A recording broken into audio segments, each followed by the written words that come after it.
Bonjour, je m'appelle Alexandre Chevalier, je suis archéobotaniste.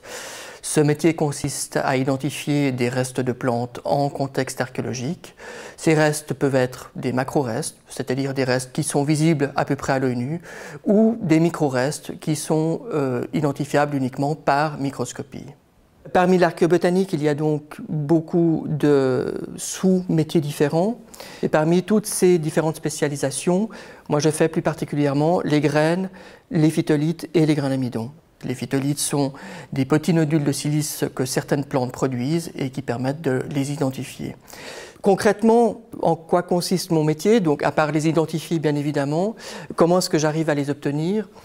Eh bien, pour ce qu'on appelle les macro-restes, donc les graines, on travaille essentiellement par tamisage à l'eau, tamisage sec. Ça tout dépend du type de sédiment et du type de site archéologique. Pour les micro-restes, c'est un tout petit peu plus compliqué. Il y a une extraction chimique en laboratoire qui doit être effectuée. On doit éliminer un certain nombre de particules dans le sol pour avoir à la fin les microfossiles que nous désirons, les phytolithes ou les grains d'amidon en l'occurrence. Mon travail est en partie un travail individuel en laboratoire, mais c'est aussi un travail d'équipe puisque la seule identification et interprétation autant des graines que des phytolithes ou grains d'amidon ne suffit pas. Je ne suis pas capable de dire quoi que ce soit à part faire une liste de plantes éventuelles qui se rapportent à ce que j'ai identifié et vu sous le microscope ou sous la loupe binoculaire. Donc je travaille avec mes collègues, mes autres collègues archéobotanistes et d'autres collègues zoologues, anthropologues pour pouvoir identifier et interpréter surtout correctement ces restes botaniques.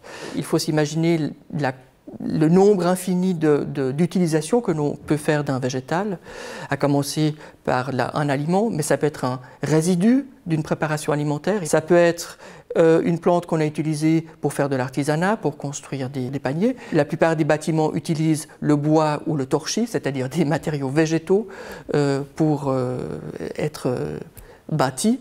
On peut penser également à des utilisations médicinales des plantes ou des utilisations un peu moins, j'allais dire, reluisantes, c'est-à-dire des plantes poison. Et là, c'est bien évidemment l'interaction avec les données de mes collègues qui permettent d'interpréter correctement ce reste botanique.